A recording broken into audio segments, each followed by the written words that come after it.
Hey, welcome to Building Better and More Often with Unity. I'm Jimbles. My government name is James Smith, but nobody really knows me by that name anymore. I do see some familiar faces in here. This is really cool. It's my first time doing a talk. Yeah.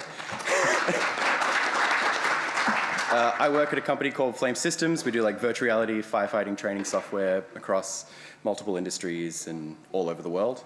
I've worked on building scenarios, I've written tools for devs and artists, I've built systems, and I've done a bunch of other stuff, but I'm also our DevOps guy. It's not a dedicated role. I only really get the opportunity to work on it between 6 monthly releases.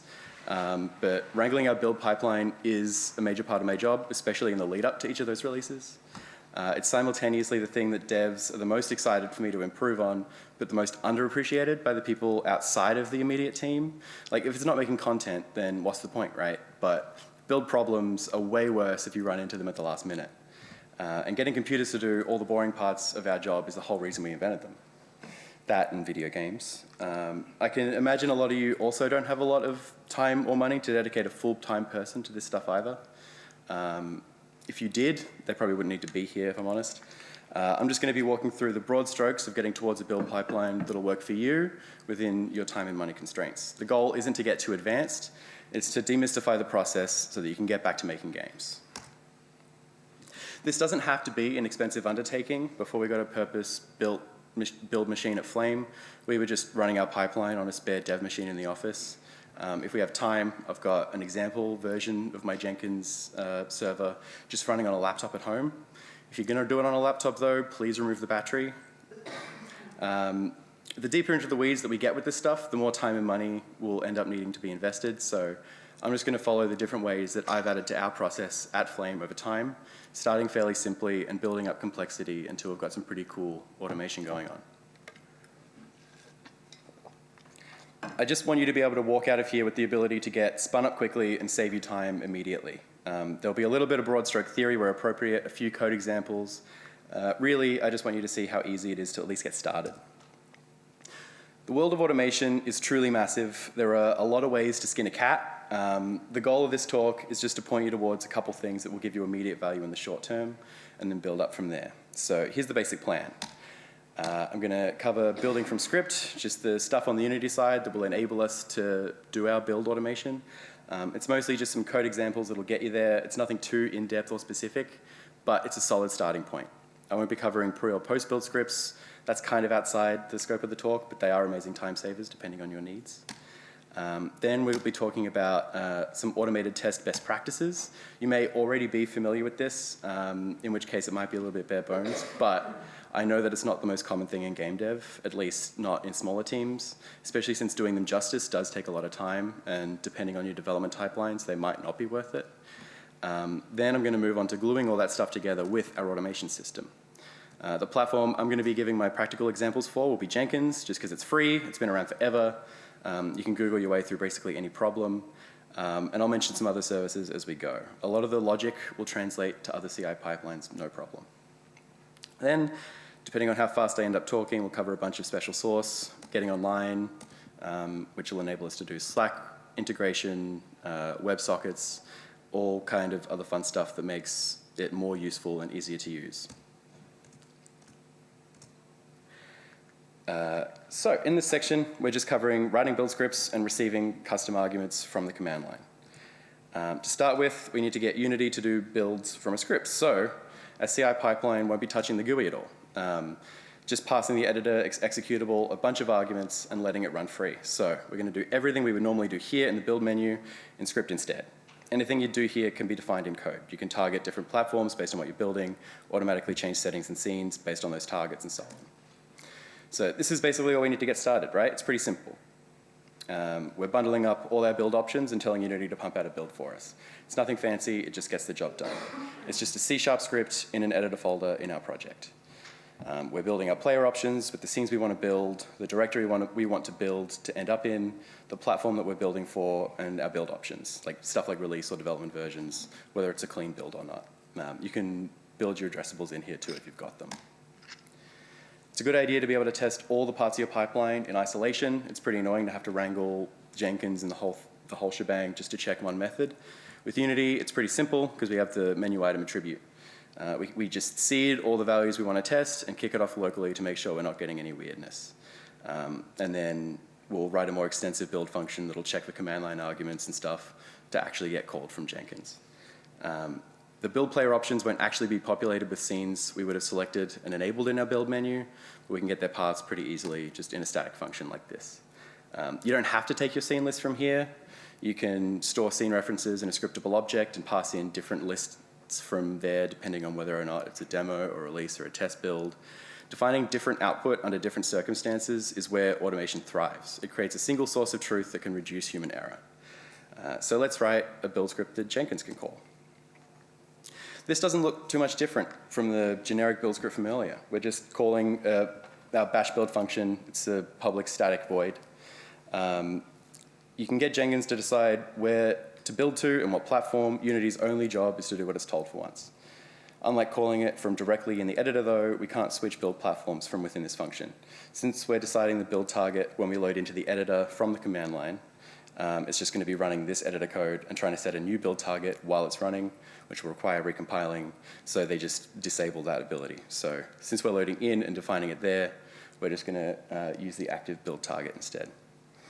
You'll notice we're not passing in any variables, and we want our builds to work on parameters. So since we're launching from the command line interface, we have to pass them from there. This is just some pretty simple regex. This is all in the little Git there for you to grab. It's just grabbing it from the command line, doing some filtering to get our arguments. Different build settings based off of our command line arguments let us expand how flexible our build pipeline can be without bloating and duplicating a bunch of work. So just to recap, static editor functions can be called from the command line. That doesn't have to be build functions. You can call any method to do all kinds of automations. Passing in custom parameters allows you to expand the capabilities of your automation, and that's just a reminder about the batch mode thing. So we can kick off our builds now. Awesome. If they fail, we know something's wrong, and we can go back and check the logs. But there could be all kinds of logical issues in the code that might be a little bit harder to hunt down. Why not automatically check for those? This isn't going to be an extensive tutorial on unit testing. It could be its own talk by someone motivated enough. It's a profoundly useful tool, but also really dependent on your needs and way easier to implement early. So if you're mid-project, it may be more effort than it's worth to try and shoehorn back in, but the longer you intend to support your project, the more it becomes worth it to explore. And in order to use it effectively, it might change the way you write your code. This is the general unit testing best practice acronym you might have seen before. First, it's just defining the way that our tests should be built. They've got to be fast. They should be fast to execute. They should run quickly so the developers can run them frequently, ideally after every code change. Fast tests encourage developers to maintain the habit of testing regularly, leading to early bug detection and quicker debugging. They've got to be independent. Each unit test should be isolated from other tests and external dependencies. Tests should focus on testing a single unit of code in isolation without relying on other parts of the system. This ensures that if a test fails, the problem is localized and easier to diagnose. They've got to be repeatable. They've got to produce consistent results regardless of when or where they're run. This means that they shouldn't rely on external variables such as the system's current state or external data sources. So if you're trying to write your tests for passing in JSON, you shouldn't be pulling that externally. You should be building that locally and then testing that it's interpreted from there. They should have a clear pass or fail outcome so that they're self-validating. You shouldn't be determining whether the code is behaving correctly with any sort of interpretation. It should just say like pass or fail. For instance, if you're testing that you've written something to a file, you shouldn't have to go check that the file is there. The test itself should check that the file is there. And they've got to be thorough. You want to validate both correct and incorrect execution. You should be testing invalid inputs too. Players don't follow the rules, and neither will your code. It's best to know that it'll fail properly. It is pretty easy to Google setting yourself up for unit tests, but the broad strokes are just, test run a window, make a test assembly, add the assemblies to your code. This is where it might get tougher to get started if you're mid-project. The more tightly coupled your code is, the harder it will be to write good tests. And reliance on singletons might come back to bite you, which is annoying given how sort of central to the Unity workflow singletons can be. Since unit tests have to be independent of each other, and because a singleton can change the state of a lot of things at once across your scene and is globally accessible, it can interfere with certain types of tests. So let's just write some example tests. This is just some really simple code to whack on a player or an NPC to do some health. It handles taking damage, receiving heals from healing items, and it can be subject to change. Maybe later on in development, you'll want to add modifiers for armor or critical damage. So you need to make sure that your behavior that you expect now will be consistent later on. So over in our health test script, we're just going to write up tests to make sure that we're covering edge cases that we might not even expect to occur. But it helps us make sure that our code is nice and robust. Unity tests run in play mode. And we're testing a mono behavior, so we need to instantiate the game object and add the health component to it in order to do our test. So we can just add a setup attribute to a function, and it'll run before every test, instantiating a game object and adding the health component to it. And the teardown will run after every test, so we'll destroy the game object so that we're not cross-pollinating. A test has a pretty simple anatomy as well. The test attribute marks the function as a test, and the assert method tells it what its pass or fail condition is. We're just isolating the values that will affect the results of our test, running the health function, and then immediately asserting the value that we expect, which is why we're setting the max health and the current health, and then giving it an exact value, and then checking that we've got that exact value. In the interest of being thorough, we should really be testing what happens if we apply negative heals, null heals, what happens if max health is set negative by some in-game modifier. It's a lot to think about for full coverage, but it's a great resource to refer back to in order to remember all your edge cases. In that way, testing can kind of become another part of your documentation process. This is games though, right? Things happen over time. How do we test fall damage without having the player fall? What if we need to test something over the course of a couple frames? That's where the Unity test attribute comes in. Unity tests run as a coroutine, which means that we can wait for things to happen in our test scene. It's important to remember that tests are supposed to be fast, so use them sparingly, or don't. You're clever people. You'll do what's right for your project.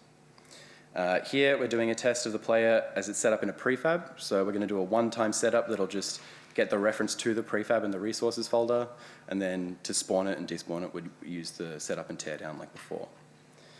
Within the test, we'll spawn our player prefab, wait for the player to move before we capture its position, and then we can test that it's gone in the right direction. So, just a quick recap. Fast tests let us test often. Independent tests help keep us from overcoupling our code. Repeatable tests keep our code consistent. Self-validating tests alleviate the need to decipher debug log outputs. And thorough tests make it easier to remember what poorly commented functions are supposed to do. So the platform I'm going to be giving my practical examples for is going to be Jenkins. You can Google your way through any problem, and you will kind of be Googling a lot. There are, of course, other options. There's TeamCity, which is a little bit more modern. There's GitHub, which has GitHub Actions. GitLab has its own CI system. They all work on the cloud, and they have ongoing costs. For our purposes at FLAIM, where a cold build at one point could take up to 3 days. The cloud was kind of untenable. Special mention here, if your project is fairly small, because you'd be running it on the cloud and you have some scratch towards putting it on the cloud, I would recommend checking out GameCI. It's an open source project. It's actively being worked on, so your mileage may vary, but they've got a lot of great resources to dig into for examples that you can lean on for your own CI pipelines. They provide Docker images for most Unity versions post 2019. And their documentation is pretty good, so they'll enable you to use GitHub Actions or GitLab CI to run your automation, and even deploy to Steam and app stores automatically. Support for other platforms is, I think, in the pipeline, but it's a pretty cool project that I'll be keeping an eye on. There are a couple bits in the Jenkins section that I did just kind of lift from them, so credit where it's due. So before we get started, there's the elephant in the room, cloud build. Why should we be messing around with our own systems when Unity will do it for us?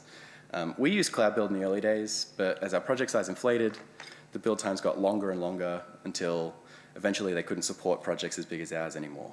It's a good, relatively inexpensive place to start if you just want builds on demand without stopping you from working, but it's got limits. And I think it's not as cheap as it used to be either.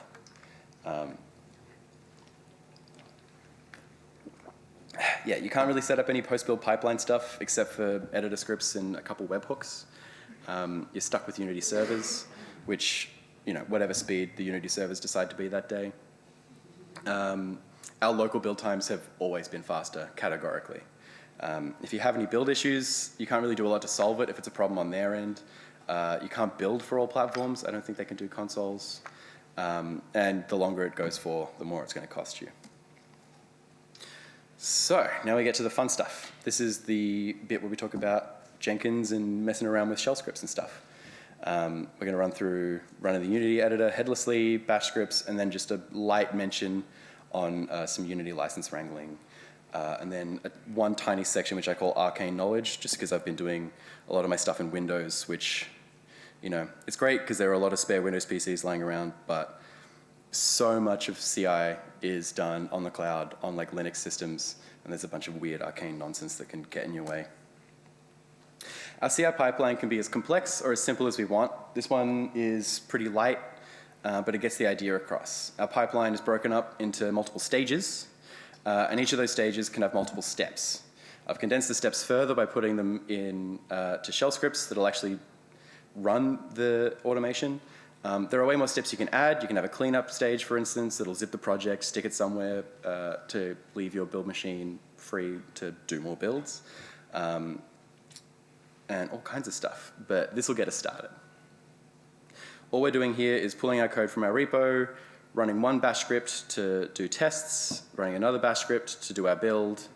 The little sh is telling Jenkins that I want to run a bash script as opposed to a bat file or a PowerShell file. It can do those, and on Windows it doesn't actually natively support bash, but literally all you need to do is install git and then make sure that it's in your environment variables and you're good to go. I'm going to be giving examples using shell for the most part, just because it's ubiquitous in a lot of automation, so a lot of your Googles will come up with shell scripts, especially because, most of cloud stuff is just like Ubuntu VMs. The path of the scripts is relative to our workspace, so where the project has been pulled to. We can't guarantee that the scripts are going to know that, so down the bottom there in our little environment variables section, we're just going to link pwd to a variable workspace. Basically, we're saving it as a variable that will persist for the life of the pipeline. Our environment is just the working memory for the shell's lifetime, so variables that we want accessible to all the scripts we're going to be running. This is written in the Groovy format. GitLab CI uses YAML. They're all doing basically the same thing. And since this file and the shell scripts we're calling live on our repo, they're versioned and have their history saved just like the rest of your code base. So you can build up on it over time. So here's the pipeline that we just designed, right? It's easy to tackle more abilities as you go. For instance, adding Slack integration so the team knows what Jenkins is up to at all times, or setting up a Google Drive to receive the builds and then putting them on the cloud to share. We can expand it with conditionals, post-build actions that differ based on the success or failure of the pipeline.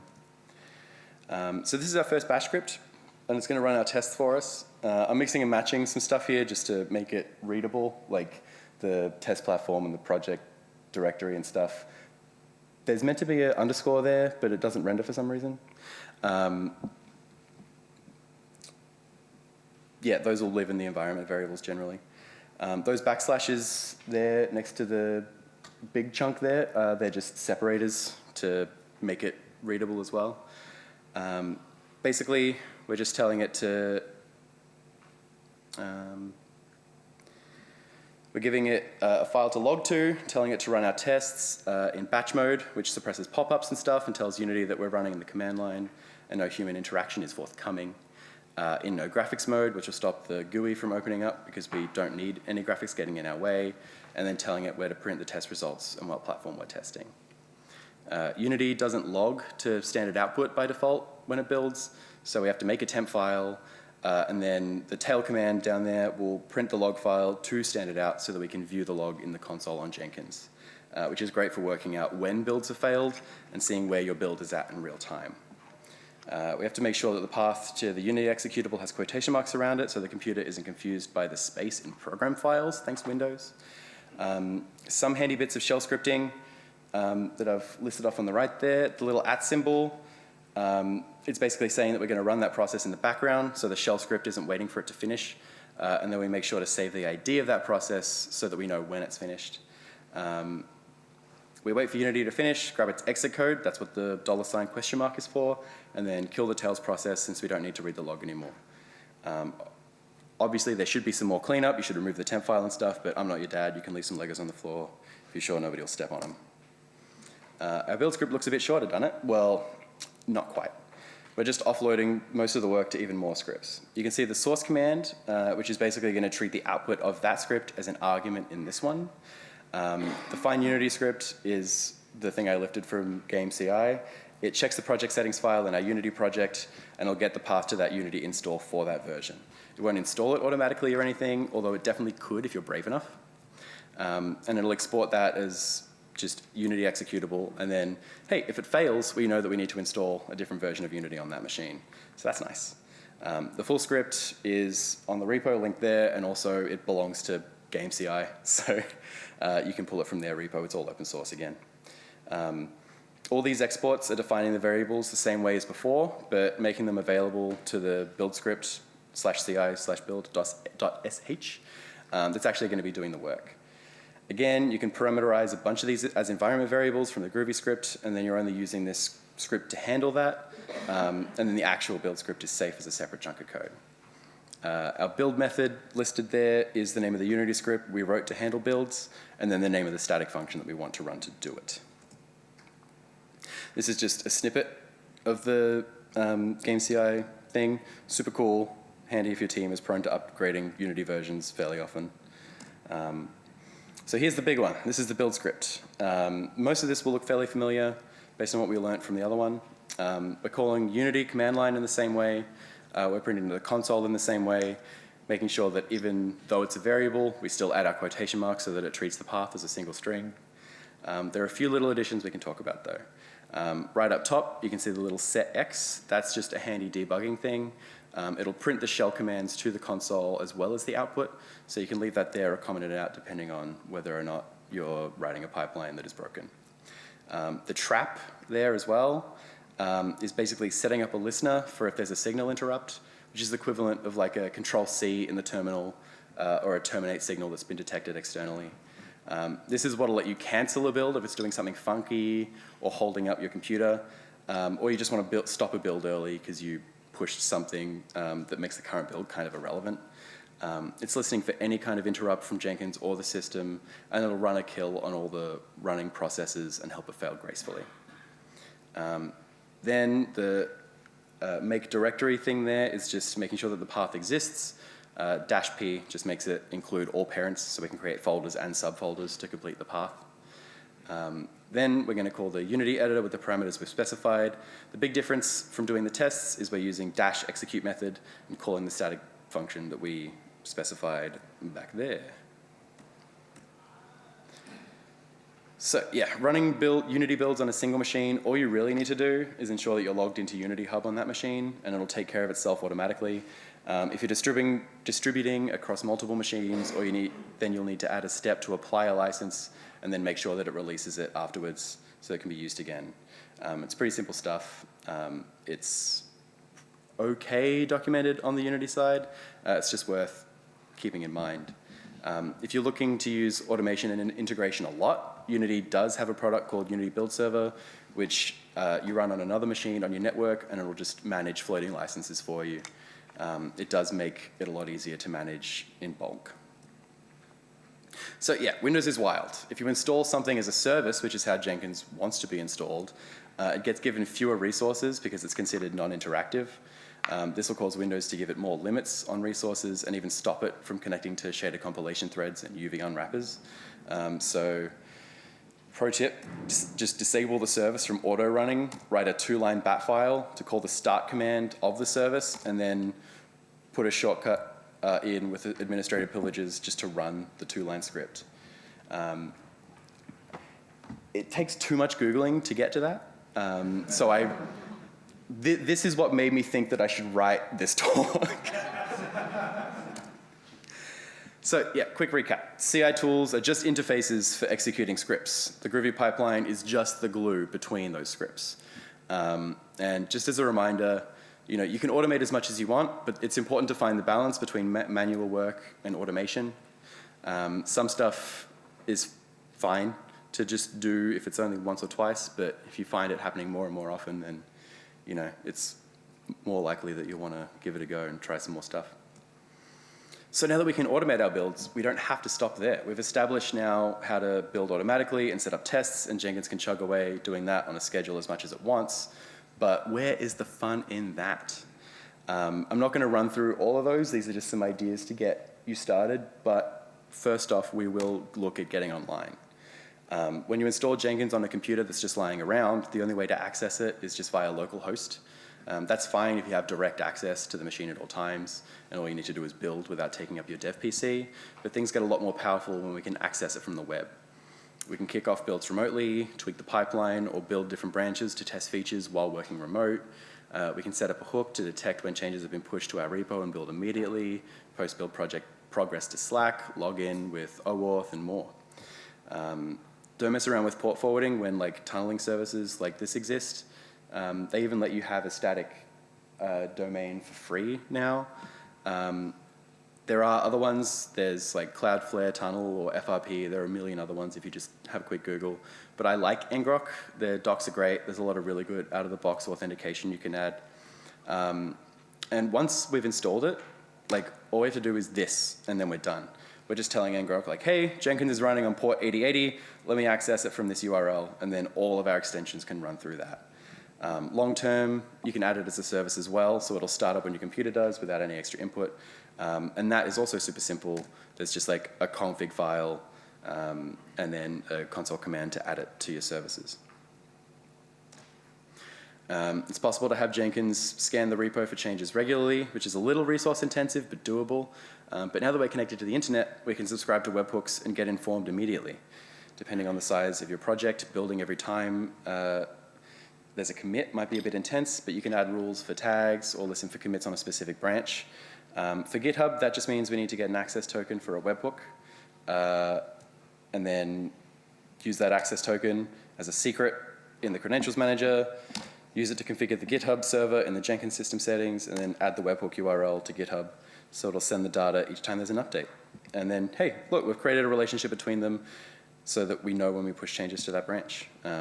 It's just a checkbox. It's pretty simple. There's some pretty handy cleanup. I know I said I was doing shell scripts, but it's just a quick one line, and I'm using Windows, so I did a cheeky little bat one.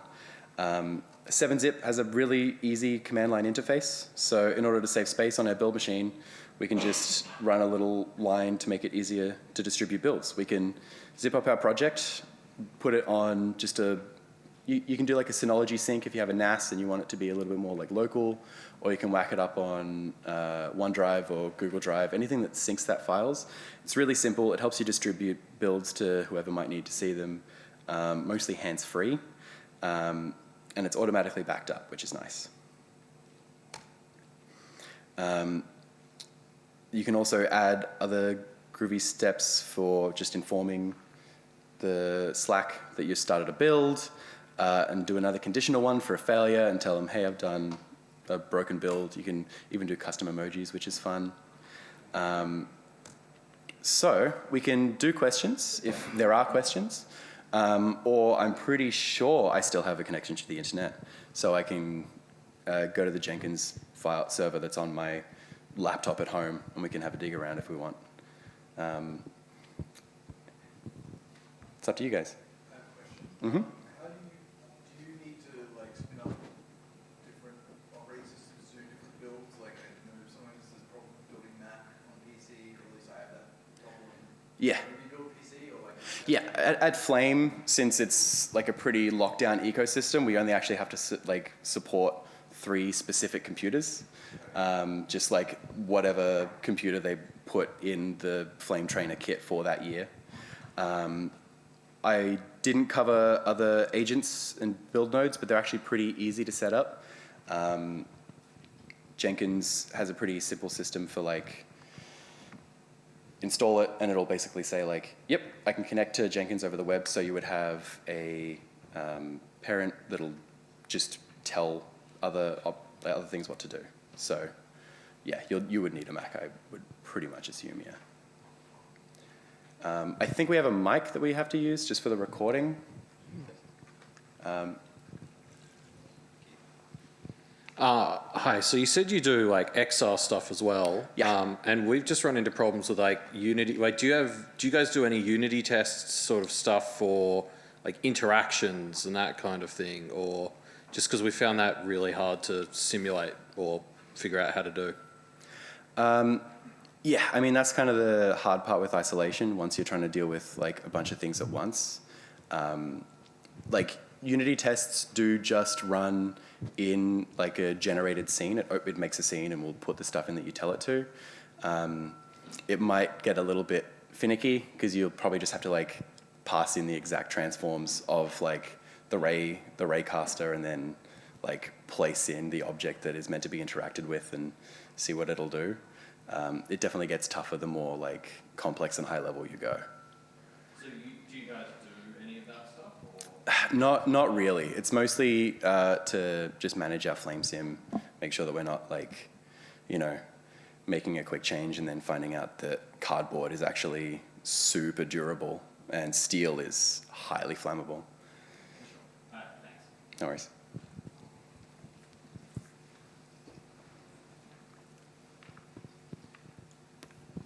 Hey, thank you so much for the great talk. I also really love build automation and test stuff and want to see more people using it. So thank you for this. My question is about Jenkins and the alternatives. Mm-hmm. I've also been using Jenkins for a long time, and it feels like it's 30-year-old software, for better or worse.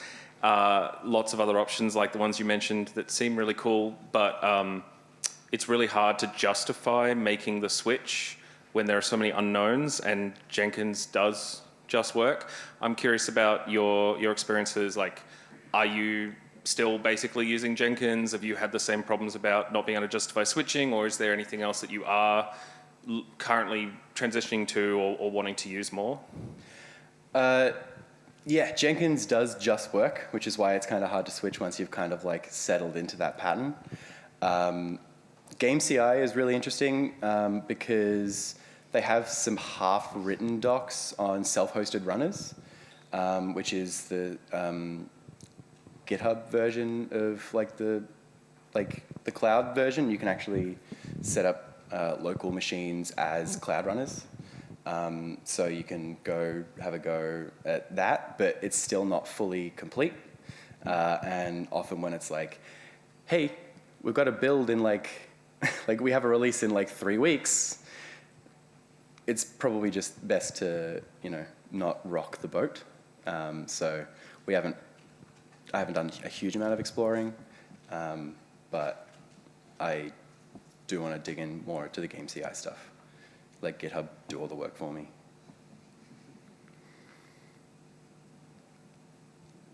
Anyone else?